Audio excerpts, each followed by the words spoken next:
You know we had to get the hooligans up here. We're gonna take this pussy nigga out. Yo, Dot, I got you. You see they tried to count me out. I like that. We just hit a #1. We right back. The hip-hop civil war is still ongoing, and a new general has stepped into the arena. Kanye West is here.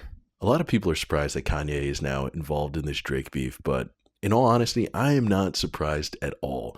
Kanye and Drake have had an ongoing beef forever, for centuries. When God was molding the earth, he created the sun, the stars, the moon, and Drake and Kanye subliminally shitting on each other in interviews and on tracks. In all honesty, I'm surprised it took him this long to get involved. For those of you who haven't heard, Kanye recently hopped on the Future and Metro Boomin track Like That and did a remix to it.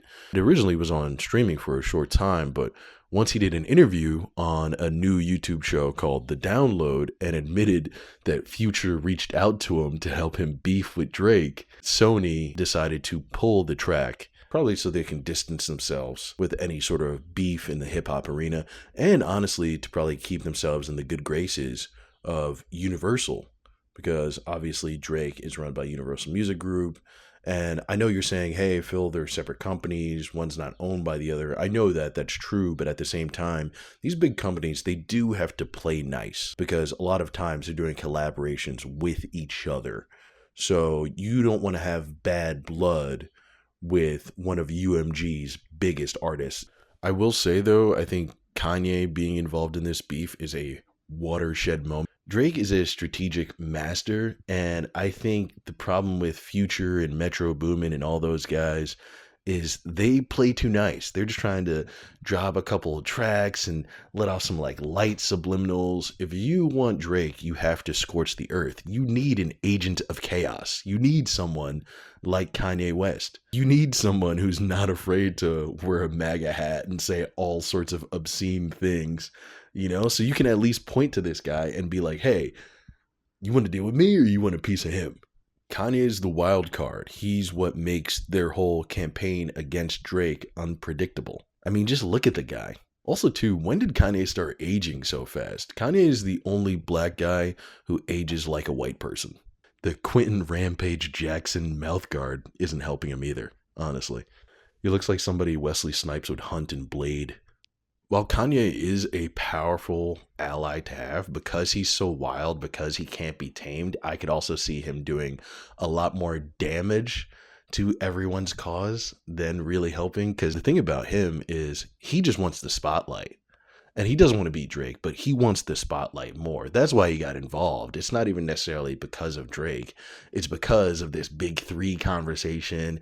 You know, they're talking about the big three and he's not involved in it, and he's looking at himself like, listen, like, guys, I am the modern day Beethoven.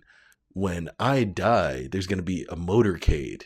People are going to be crying in the streets for days. How dare you talk about big three and not mention my name? So of course he got himself involved.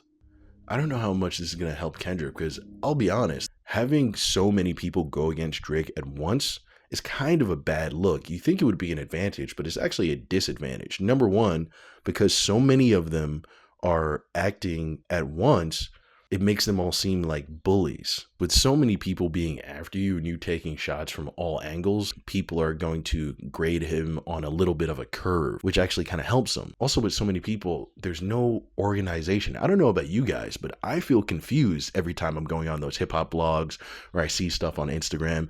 Every day, someone's dropping a diss track, and then it turns out that it's AI, or some other rapper you don't care about as much drops a diss track about Drake, and then this one drops a diss track about Drake, and then this one makes a mysterious post. There's too many things going on at once. For all these guys to hate Drake, there must be a real reason.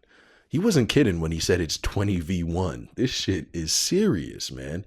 All I want to see is Kendrick versus Drake.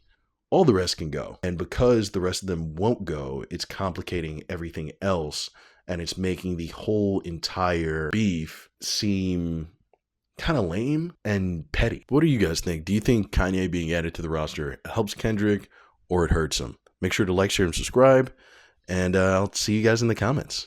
That's been the video. Peace.